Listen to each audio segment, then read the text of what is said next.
Welcome to Royal Jubilee, a look at Queen Elizabeth's 70 years on the throne. It is a historic reign.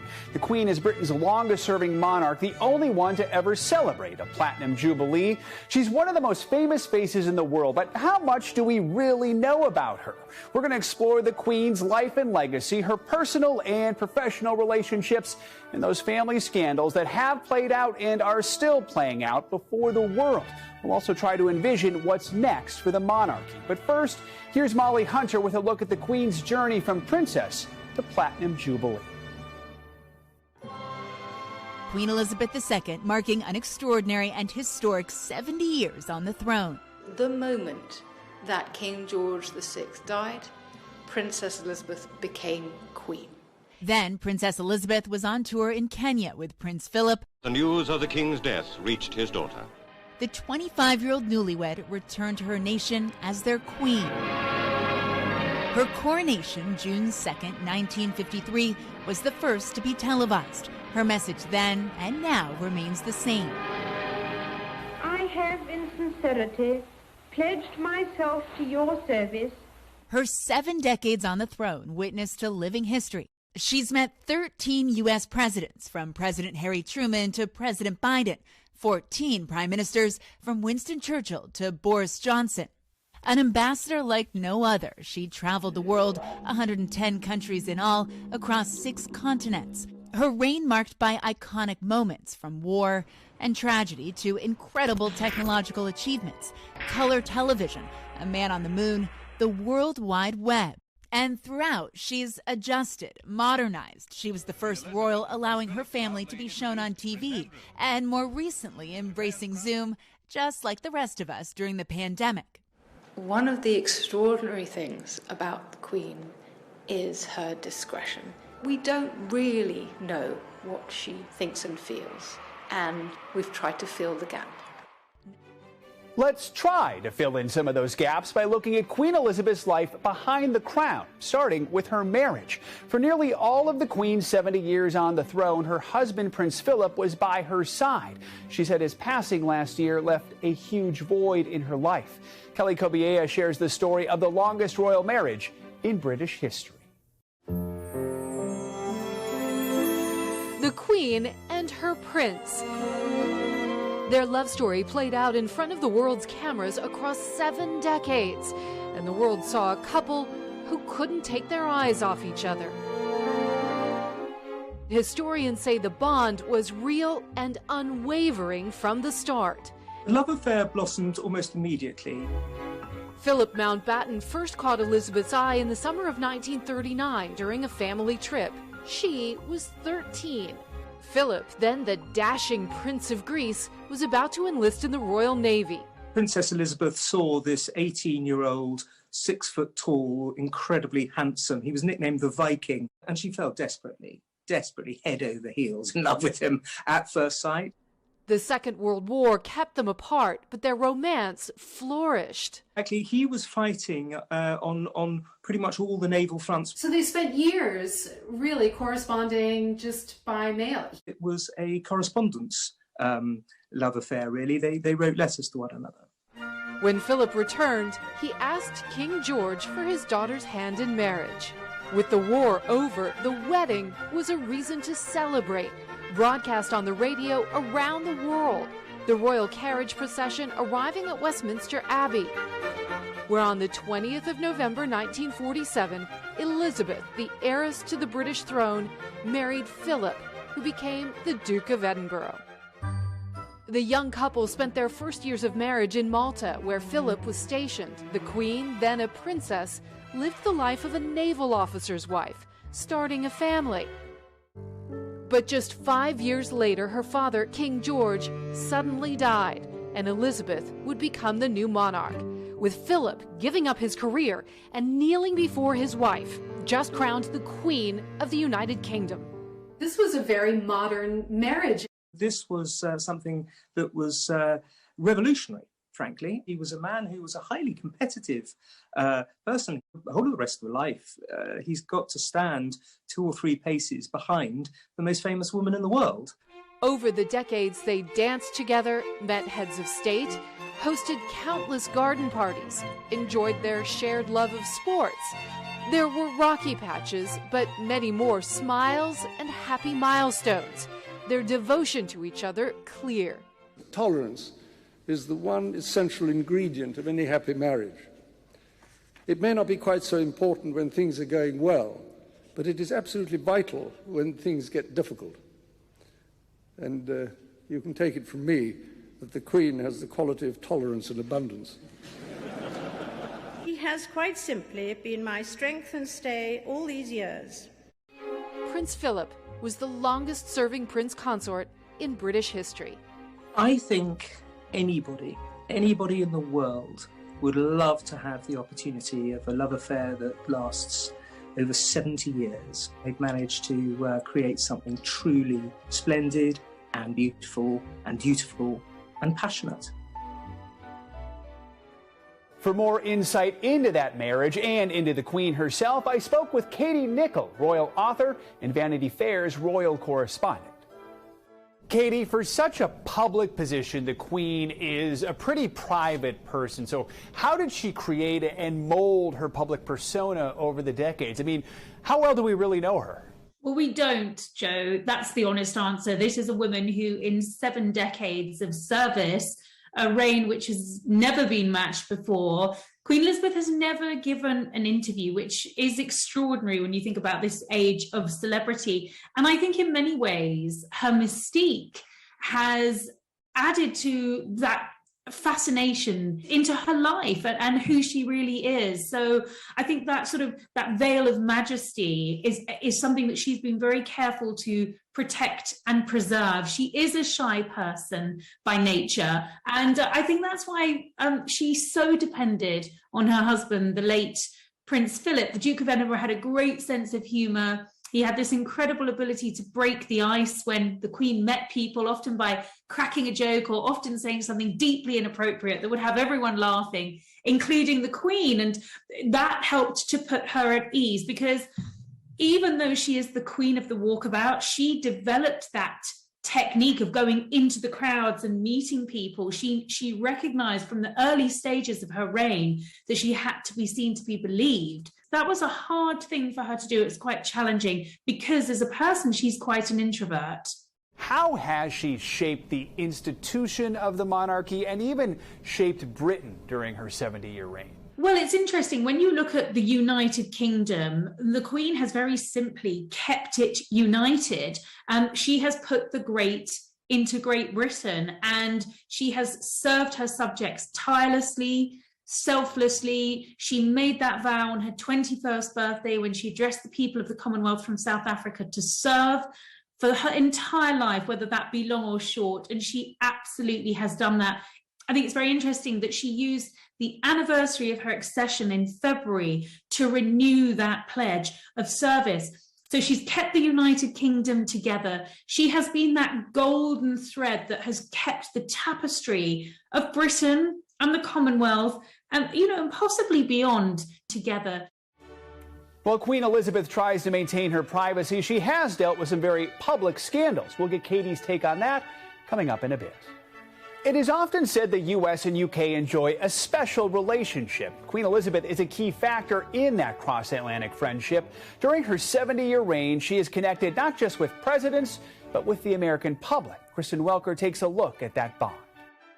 She's danced with presidents, ridden with them, celebrated with commander-in-chiefs, mourned, and of course shared plenty of meals. Queen Elizabeth, in fact, meeting every single serving American president except Lyndon Johnson since 1951. Harry Truman was her first presidential meeting as a 25-year-old princess representing her father, the king, during a U.S. visit. She came back in 1957, now as Queen. I also want to say how much I appreciate the warmth and friendliness of your reception. Receiving an all-American welcome, a state dinner hosted by President Eisenhower, and a ticker tape parade in New York.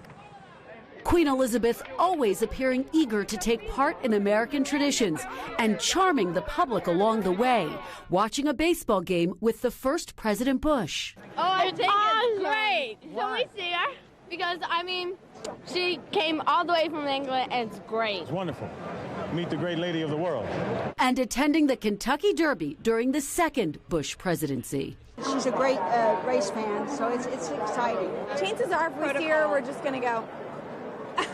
We've glimpsed other memorable moments. That famous dance with President Ford at the White House. A standing ovation when she became the first British monarch to address Congress.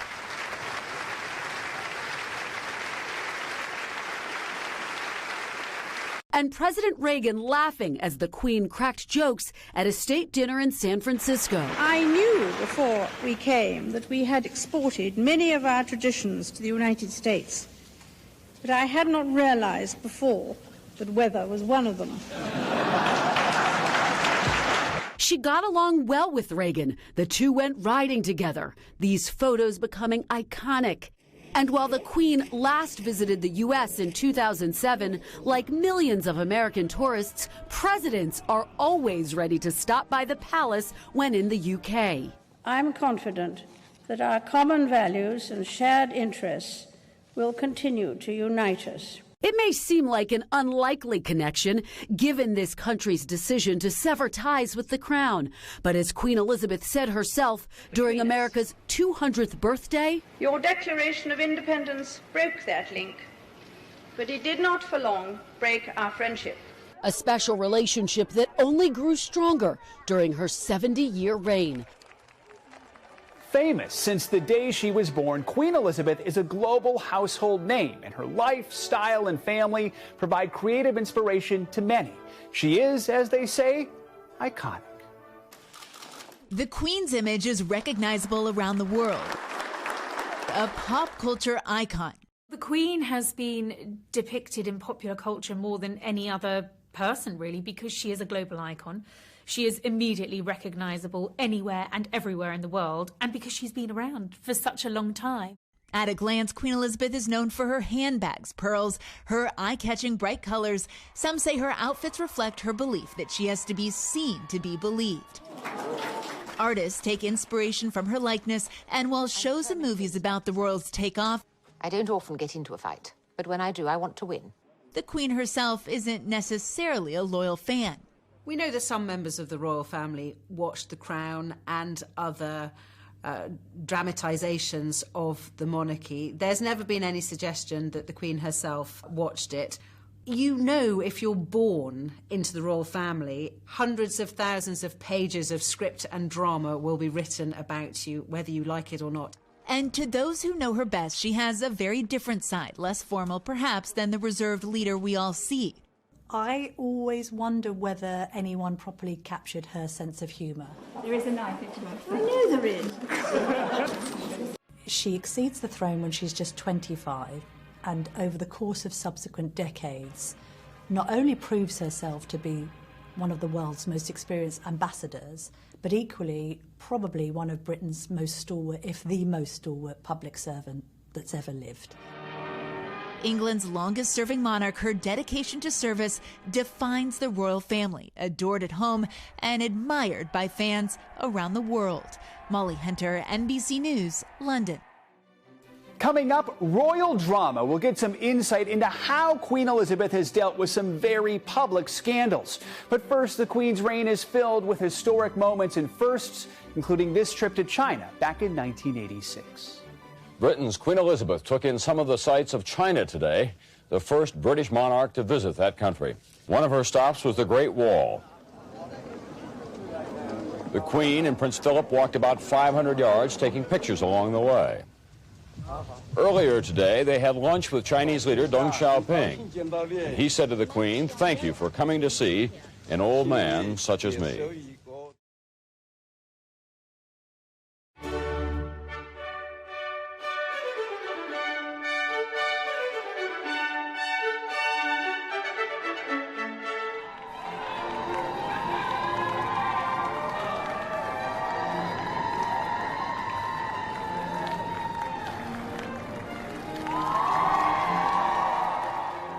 That kiss between Prince Harry and Meghan Markle marked the end of a much-watched courtship and the beginning of a rocky relationship with the royal family. But Prince Harry recently told NBC News in an exclusive interview that tension has not affected his relationship with the Queen. 2 years after stepping down as a working royal, Prince Harry sitting down with Hoda Kotb, talking about his recent visit with the Queen. What's the best thing about her? To be honest with you, it's her sense of humour and her ability to see the humour in so many different things. We have a really special relationship. We talk about things that she can't talk about with anybody else. So that's always a nice piece to it. He gushed about life as a dad. I've always wanted to be a dad. I've always wanted to have my own kids, and now I've got two little people who I'm responsible for, you know? He sidestepped questions about his own father and brother. Do you miss your brother, your dad? Look, I mean, for me, at the moment, I'm here focused on these guys and these families and giving everything I can. Harry and Meghan were in Europe for the Invictus Games for wounded service members, a cause close to his heart. In these moments, do you ever feel your mom's presence? For me, it's constant. It has been over the last 2 years. More so than ever before. It's almost as though she's done her bit with my brother, and now she's very much like helping me. Got him set up. Now she's helping me set up. I feel her presence in almost everything that I do now. Kristen Dahlgren, NBC News. Prince Harry's rift with the royals is just the latest public family drama during the Queen's reign. Let's turn again to Vanity Fair royal correspondent Katie Nicholl for more insight on how Her Majesty deals with these crises. Katie, Prince Harry and Meghan have been very critical of the royal family. We had the Oprah interview. They made claims of mistreatment, even racism. Is the Queen able to stay above the fray of all of this? Well, it's interesting, Joe. I've just finished my new book, which is called The New Royals, a celebration of Queen Elizabeth's reign and a look to the future. And I interviewed one of her most senior and long-serving aides, and he told me that the Queen has a remarkable capacity for forgiveness.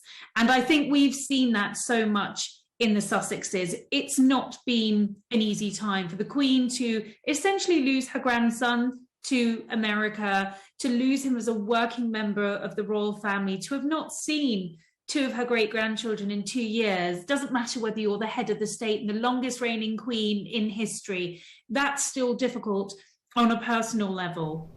We've heard Harry describe their relationship in his words. I mean, do we know what the Queen's relationship with Prince Harry is like these days? Well, it's always very difficult to know what exactly is going on between two people unless you're there yourself to witness it. Even harder when it comes to two members of the royal family. We've seen the Queen's capacity for forgiveness in the very fact that she's made it clear that Harry and Meghan are welcome here in the UK for the Platinum Jubilee celebrations. I think many people will see that as a very generous act, given Harry and Meghan and the way that they've behaved, certainly over Megxit, which we know was very upsetting and hurtful towards the Queen. But at the end of the day, they are a family. There are fallouts, there are rifts. I think what's so important to the Queen is that for this milestone celebration, the royal family is exactly that, a family and united and together again. And I think on a personal level, she's going to be very happy to see Harry. Yes, there have been ups and downs in their relationship. Yes, she's been hurt and disappointed by his behaviour, but she still adores him as a grandson. She has said that in those very public and quite emotional statements that Harry and Meghan remain a much-loved part of the family. I think she just wishes that she could get to see more of them. Let's be clear, this is not the first scandal the Queen has faced. The Princess Diana and Prince Charles divorce was bitter in front-page news. Do you think there are lessons that she learned from that?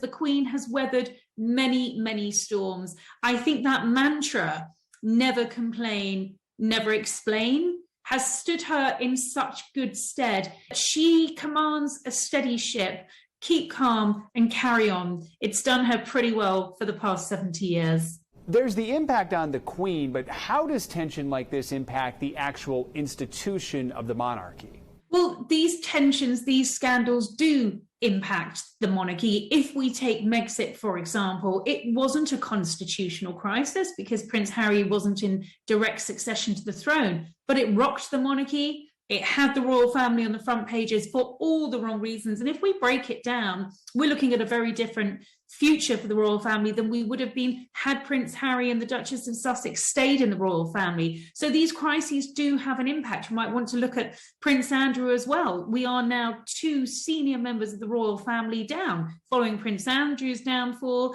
and, of course, Prince Harry's departure. But the key to the success of the monarchy is its ability to evolve. It's its ability to move on from these scandals, never to be too far ahead of public opinion, but certainly to keep up with it. While it's connected with the mood of the public, while it's fulfilling that key role, that pledge to serve, which has always been at the heart of the Queen's reign, then I think it has a strong hope for survival.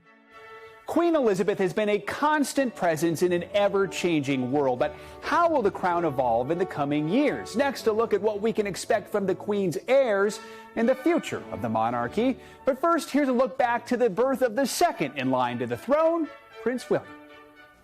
Prince Charles and Princess Diana took their new little prince home today, less than 24 hours after he was born, an event that touched off a ringing celebration. What the people had waited for, they got tonight. A first look at the baby boy who is now second in line for the throne of England. 21 hours after he was born, he was carried from St. Mary's Hospital by his father and mother to cheers on what has been a day of national rejoicing.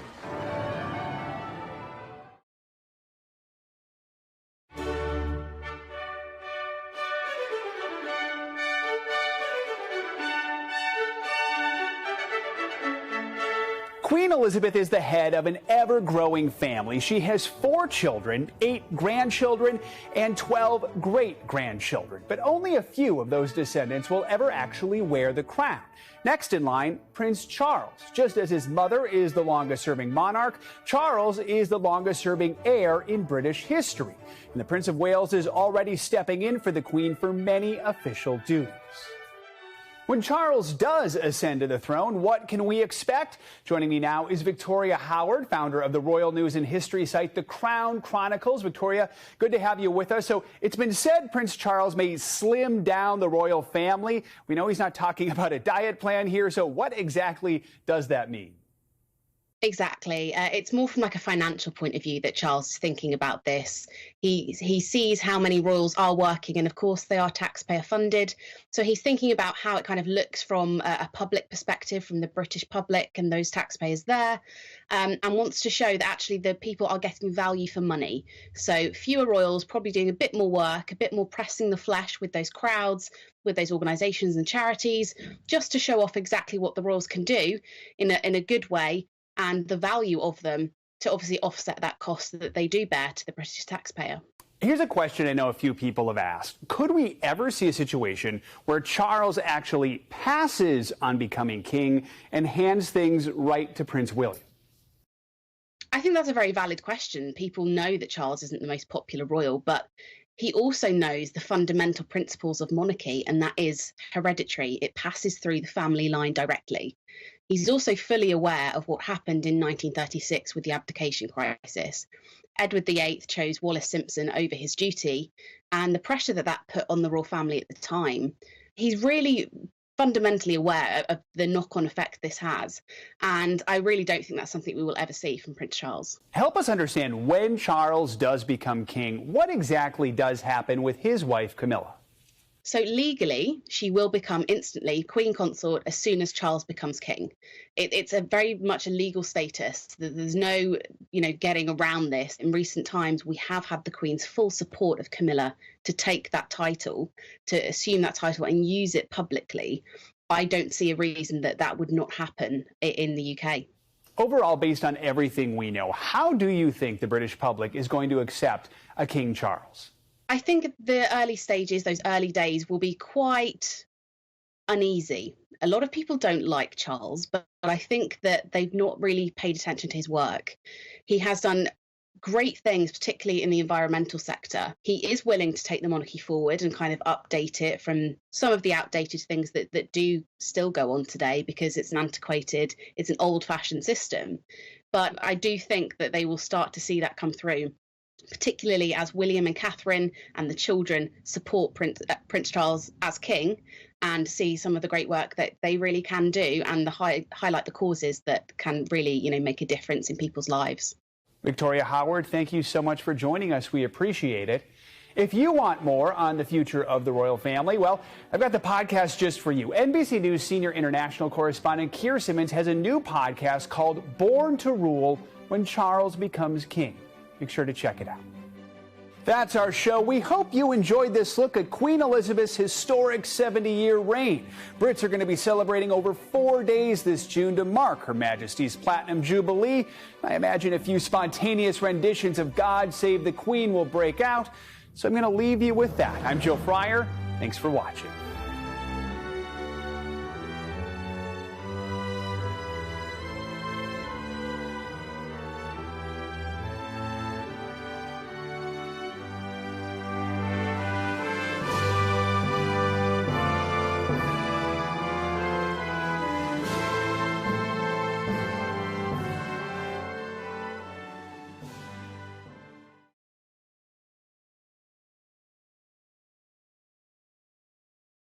Thanks for watching our YouTube channel. Follow today's top stories and breaking news by downloading the NBC News app.